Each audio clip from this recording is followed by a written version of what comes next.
What do you mean by that? What do you know? What do you know? What did you just walk into? You tell us what you know right now. No, I mean, come on. There's obviously a lot going on behind the scenes. I think that's pretty evident. Like, I don't think you have to be a crack reporter to figure that out. Okay. I'm just saying, like, I just think that there's a lot there. It's finally happening. The truth that's been buried deep inside the Cleveland Browns organization is clawing its way out, and it's uglier than anyone expected. For weeks, fans have felt that strange tension, that sense that something behind the scenes just wasn't right. And now, it's clear as day. The Browns have been quietly running a whole operation to keep Shedeur Sanders from ever touching that field this season. And they've done it slick, calculated, and covered with fake smiles. They didn't just bench him. They built a system around making sure his opportunity never comes. Every move, every statement, every injury report feels too controlled, like it's all been crafted to protect one man, Kevin Stefanski. He's playing chess while pretending it's checkers, and all the pawns are lined up perfectly to keep Shedeur in the shadows while he keeps his own reputation clean. It's a setup, plain and simple. This is something that we all known that has been happening, and it's obvious that it has been happening. That is a lot of moving pieces going on behind the scenes, potentially blocking Shedeur Sanders from playing and pretty much hindering him making an appearance behind center. Now, with that being said, Stefanski let it be known that Dillon Gabriel will be up under center. When Jason dropped that subtle line, there's a lot going on behind the scenes. He didn't have to say another word. That sentence alone blew the doors off everything, because everyone already knew. There's a weird energy in Cleveland right now, something that feels off, like there's a hidden agenda running under the playbook, one designed to freeze out the rookie no matter how ready he is.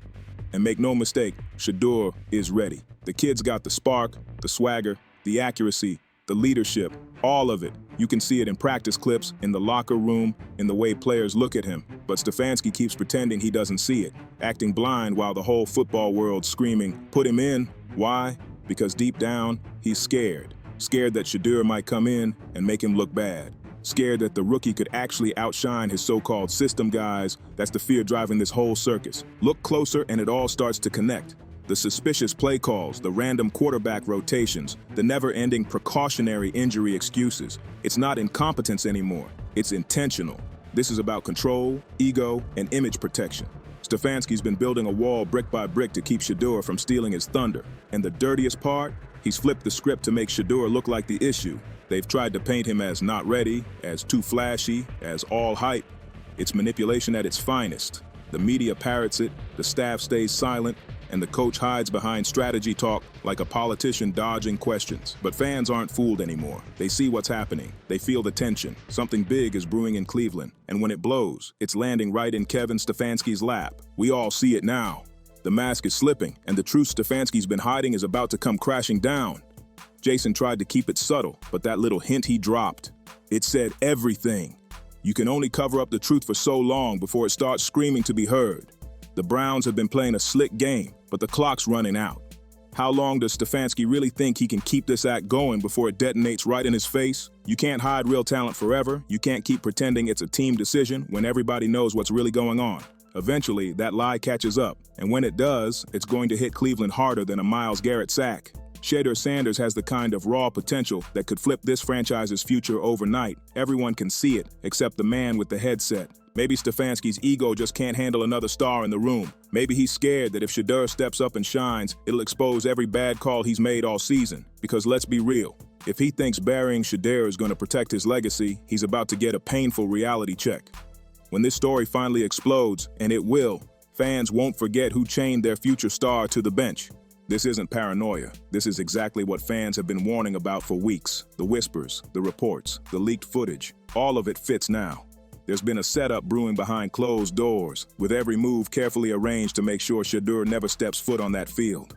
Not because he isn't ready, but because he's too ready. He's the kind of player that threatens comfort zones and exposes the weak links, and that makes people nervous, especially people protecting their jobs.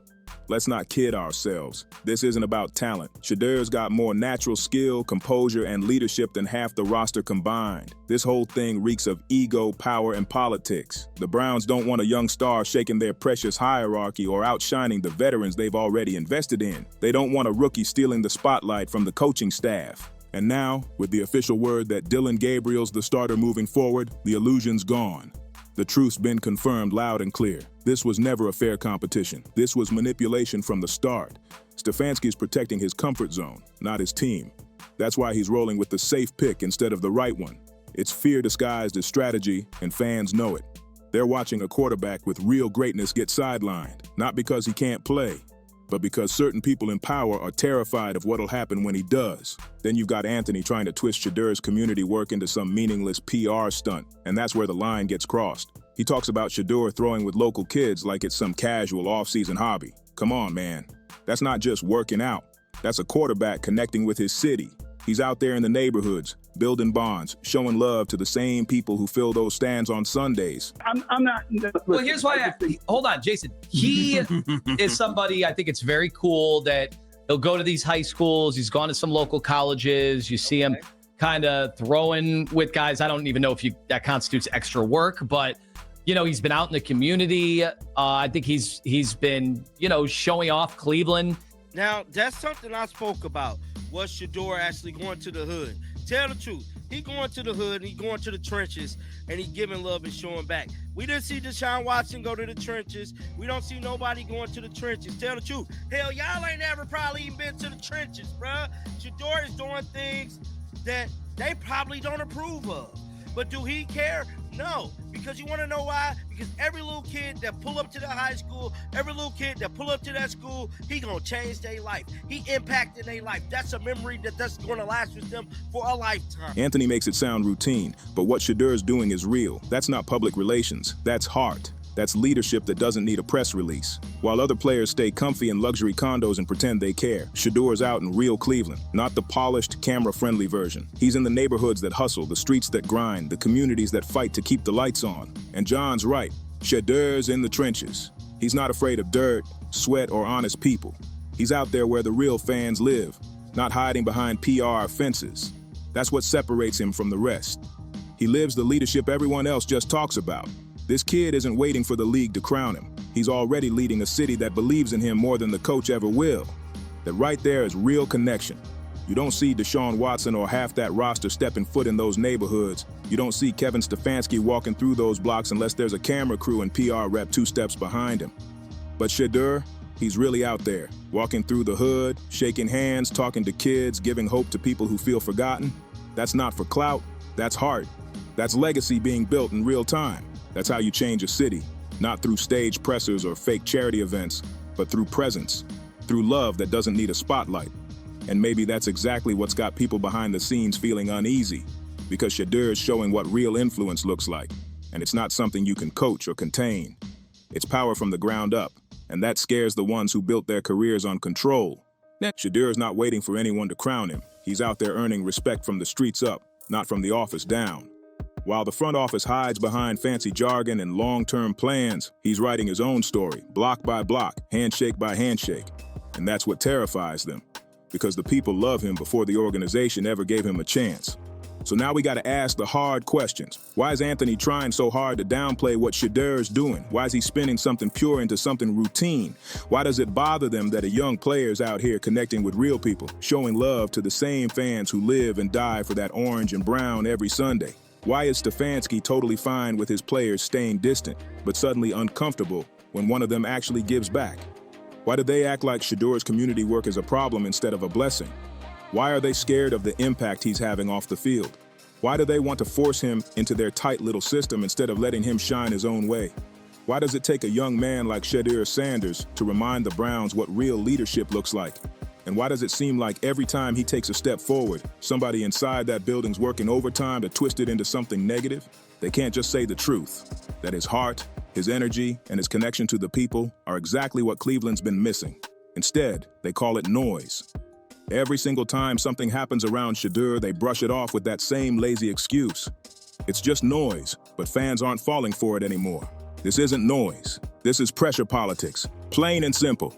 It's a bunch of people in power trying to control a player who refuses to fit in their box. And when Jason mentioned there's been jostling on the depth chart, that wasn't some minor detail. That was a red flag. Proof that games are being played behind closed doors. One day Shedeur's moved up, the next day he's pushed down, and then, out of nowhere, They start whispering about a back injury. Convenient, huh? It's the oldest trick in the book. Create confusion, plant doubt, then hide behind medical talk so nobody questions the real story. But fans see it. They've seen the pattern over and over again. Every time Shedeur starts to gain momentum, boom, something mysterious happens. An injury, a team decision, a random rumor. It's never ending. The organization keeps trying to slow him down just enough to keep control. They can call it noise all they want, but that's not noise. That's fear disguised as strategy. Because Shedeur's presence alone changes everything. His energy lights up practice, his confidence turns heads, and his leadership commands respect. He doesn't need permission to inspire.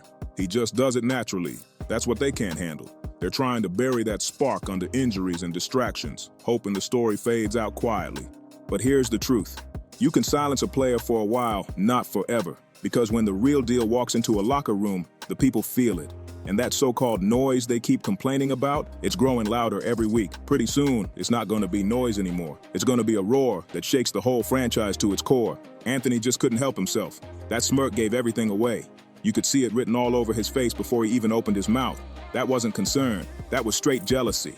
The envy was leaking out of him like bad perfume. The way he tried to frame it like a football conversation, pretending he was just asking questions, now that was personal. You could hear the bitterness behind every word. He tried to sound thoughtful, talking about the situation, like it was about injuries or rehab. But everyone watching knew the truth. It wasn't about football, it was about feelings. Anthony couldn't stand seeing Shedeur doing his thing, handling pressure like a pro, and still living good. He hates that Shedeur stays calm, composed, and unbothered while everyone else is losing it around him. And then he threw that little jab. Do guys with back injuries typically fly across the country? Guys with back injuries typically fly across the country when they're rehabbing. Wow, dude's an ass. That's what I'm saying. That struck me as odd. I gotta be honest. I don't hear a lot of that. Normally, that's not an ideal situation. Well, it was good for him to get away. It was good for him to go see. Bro, what? Since when does Shedeur owe you an itinerary? You think he needs your approval before boarding a jet?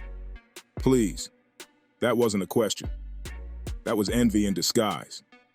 Let's keep it real. Anthony's not mad about football moves. He's mad about lifestyle moves. He's mad that Shedeur has access, presence, and a level of shine that money can't fake.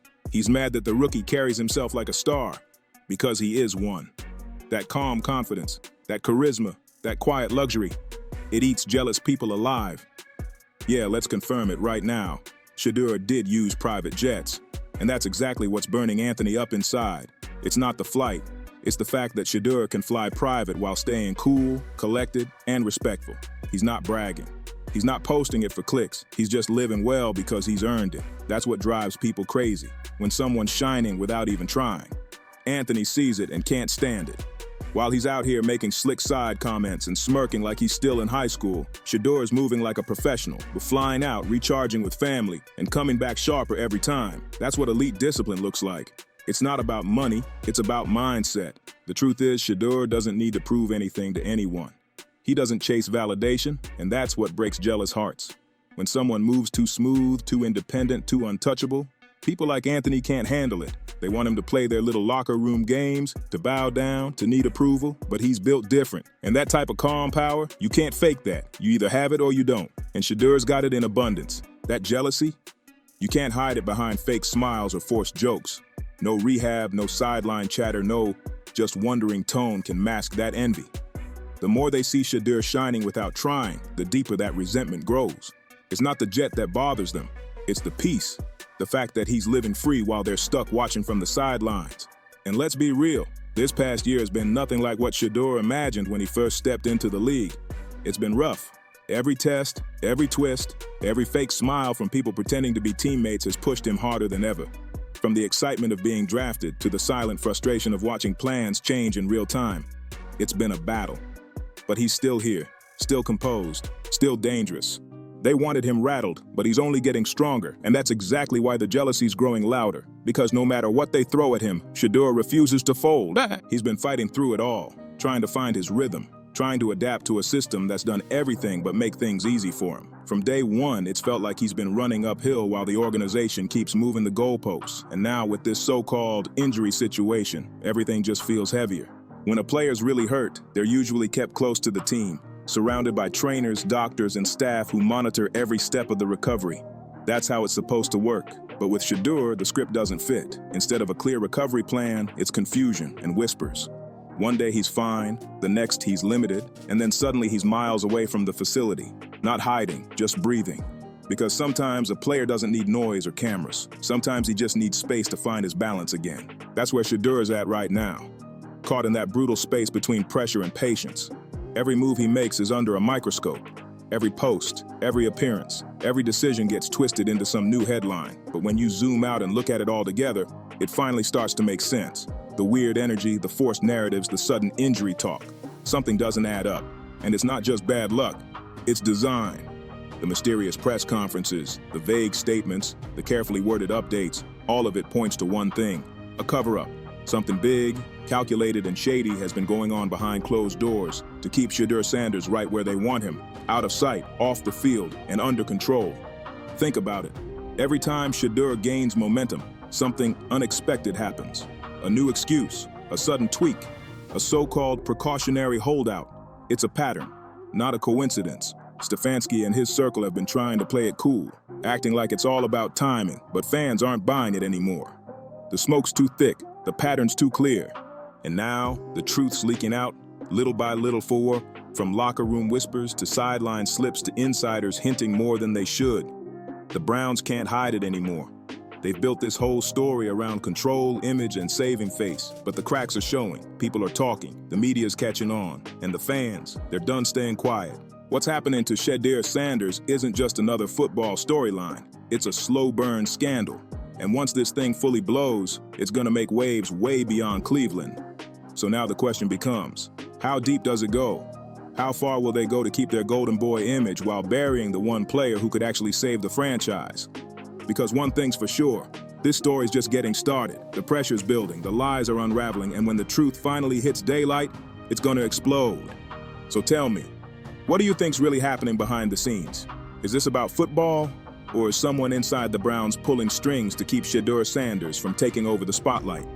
Make sure to hit that like button, subscribe, and turn on those notifications, because this storm is far from over, and the next chapter's about to shake Cleveland to its core. It's all coming to light now. No more smoke, no more cover-ups. The truth that's been hiding under the turf in Cleveland is finally breaking through, and it's not pretty. Every rumor, every whisper, every coincidence the team brushed off is now connecting like puzzle pieces. And the full picture looks ugly. The fake injury updates, the carefully scripted pressers, the side comments meant to plant doubt. It's all been part of a plan, a quiet, deliberate effort to hold Shedeur Sanders back while keeping the coach's image clean. But here's the twist. You can't hide greatness forever. No matter how hard they try, no matter how polished the excuses sound, talent like that doesn't stay buried. People are finally starting to ask the real questions, not the PR ones. Why was Shedeur's recovery so secretive? Why were the team's insiders so quick to leak confusion instead of clarity? And why does it feel like this entire organization has been built on ego instead of integrity? These aren't accidents, they're moves. Every fake headline, every delayed update, every unavailable for comment moment has been part of the game. But the game's ending. The truth's too loud now. You can feel it in the locker room, players whispering when the camera's cut, veterans side-eyeing coaches, the trust slipping one practice at a time. You can feel it in the city too. Cleveland fans, the most loyal in football, are starting to lose patience. They're not buying the PR spin anymore. They see who's fighting for the team and who's fighting for control. And in the middle of it all stands Shedeur, calm, collected, and unbothered. They tried to break him with politics, isolate him with rumors, and drown him with distractions, but he never folded. He's still showing up, still giving back, still repping the city that believes in him. That's the part they can't stop, his connection to the people. The same fans they used to control with empty promises are now standing behind him. This isn't just about football anymore. This is about power, about a young star who refuses to be silenced by an outdated system scared of change. Stefanski wanted control, but now he's losing it. Not because of a loss on the field, but because the truth always finds a way to win. Every time they called it noise, they were just warning themselves of what was coming. And now, that noise has turned into a roar that's shaking the whole franchise. Reporters are digging, players are choosing sides, and the fans, they're demanding answers. So here's where it stands. The Browns can either let Shedeur Sanders play and give Cleveland the spark it's been begging for, or they can keep fighting the inevitable and watch the whole thing blow up in front of the world. Either way, the story's not ending quietly. It's about to get loud, because when the truth hits the red zone, there's no escaping the whistle. Stay tuned, because this saga isn't done, not by a long shot. The next snap could change everything. This is Huddle Files, where the truth doesn't just break, it bursts through the line. If this saga had you shook, wait till you see what's next. You already know what it is. Huddle Files got the real, raw, and unfiltered breakdowns, so don't forget to like and subscribe, drop a comment, and share this with someone who needs to catch up.